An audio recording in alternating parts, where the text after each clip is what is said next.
नमस्कार, जय हिंद, वंदे मातरम दोस्तों। स्वागत है आप सभी का यूपी टुडे न्यूज में। चलिए नजर डालते हैं यूपी के हर जिला, हर क्षेत्र की 25 फटाफट बड़ी खबरें मात्र 3 मिनट में। उससे पहले आप ये वीडियो कहां से देख रहे हैं, हमें कमेंट करके जरूर बताएं। बहन के घर जाने के लिए निकली युवती को शादी के लिए 1 लाख रुपए में बेच दिया गया। मैनपुरी के करहल थाना क्षेत्र में उसे रखा गया और शादी के लिए कोर्ट ले जाने की कोशिश की गई। किसी तरह युवती थाने पहुंची और पुलिस को तहरीर दी है। सीएम योगी आदित्यनाथ ने विधानसभा में विजन 2047 डॉक्यूमेंट्स चर्चा के साथ विपक्ष पर भी जमकर निशाना साधा।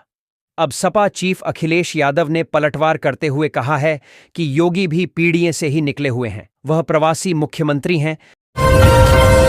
कौशांबी की छायल सीट से समाजवादी पार्टी की विधायक पूजा पाल को गुरुवार को अखिलेश यादव ने पार्टी से निष्कासित कर दिया। पूजा पाल को ऐसे समय सपा से निकाला गया है जब विधानसभा में उन्होंने सीएम योगी की जमकर तारीफ की है। विधानसभा में सदस्य एवं मंत्रीगण सुख सुविधा अधिनियम विधेयक 2025 सर्वसम्मति से पारित हुआ है, जिसमें सभी विधायक और विधान परिषद के सदस्यों की सुख सुविधा विधेयक को बढ़ा दिया गया है। उत्तर प्रदेश के ओबीसी छात्रों के लिए अब हर शहर में छात्रावास बनाया जाएगा। यहां पर इन्हें मुफ्त आवासीय सुविधा दी जाएगी। योगी सरकार में राज्य मंत्री स्वतंत्र प्रभार नरेंद्र कश्यप ने विधान परिषद में विभाग का विजन डॉक्यूमेंट पेश किया।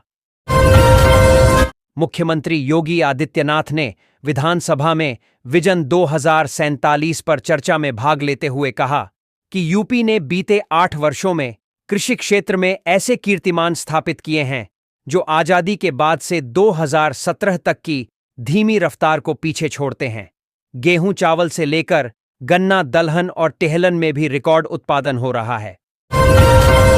सीएम योगी ने यूपी विधानसभा में नॉनस्टॉप चर्चा के दौरान कहा कि किसी भी विद्यालय को बंद नहीं करेंगे।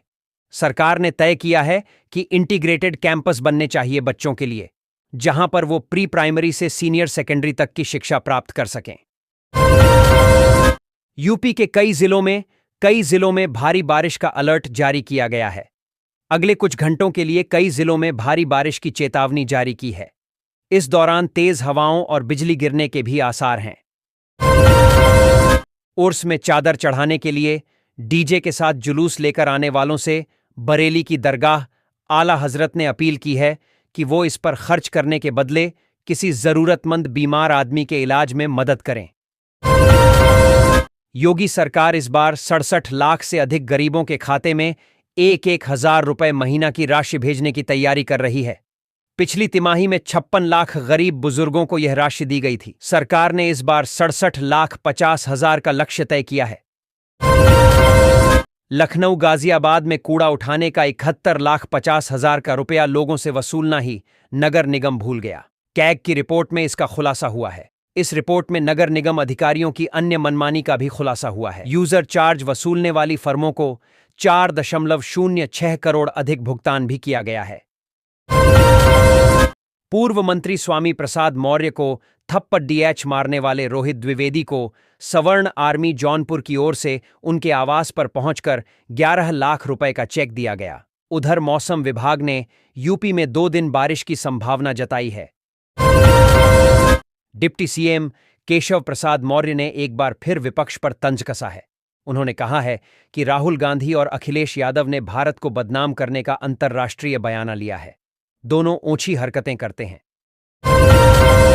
भारतीय विदेश मंत्रालय के प्रवक्ता रणधीर जायसवाल ने पाकिस्तानी लीडरशिप के बयानों पर जवाब देते हुए कहा कि हमने पाकिस्तानी नेतृत्व द्वारा भारत के खिलाफ लगातार जारी लापरवाह, युद्धोन्मादी और घृणास्पद टिप्पणियों की खबरें देखी हैं। दिल्ली सरकार की ओर से पेश हुए सॉलिसिटर जनरल तुषार मेहता ने कहा कि बहुत कम लोग इनके लिए इतना मुखर हैं और पीड़ित बहुसंख्यक शांत हैं। दिल्ली सरकार की ओर से मेहता ने सर्वोच्च अदालत में अपनी बात को समझाने के लिए सांपों का भी उदाहरण दिया। सुप्रीम कोर्ट ने चुनाव आयोग से कहा है कि वो 1 अगस्त को जारी ड्राफ्ट मतदाता सूची से प्रभावित वोटरों से आपत्ति से 7 आधार कार्ड ले आयोग को 65 लाख लोगों का नामकरण सहित जिला स्तर पर जारी करने कहा गया है, जिनके नाम कटे हैं। स्वतंत्रता दिवस के मौके पीएम मोदी ने साफ तौर पर कहा कि वह भारतीय किसानों, पशुपालकों और मछुआरों के हितों के लिए दीवार की तरह है। इनसे जुड़ी कोई भी अहितकारी डील भारत सरकार नहीं करेगी। आपको बता दें कि इस कार्यक्रम में न तो लोकसभा में नेता प्रतिपक्ष राहुल गांधी दिखे और न ही राज्यसभा में विपक्षी दल के नेता मल्लिकार्जुन खड़गे, सोनिया गांधी भी इस दौरान नहीं दिखीं। एमएस धोनी ने आज ही के दिन यानी 15 अगस्त को इंटरनेशनल क्रिकेट से रिटायरमेंट का ऐलान किया था। एमएस धोनी आखिरी इंटरनेशनल मैच जुलाई 1919 में खेले और अगस्त 2020 में उन्होंने रिटायरमेंट ले लिया था।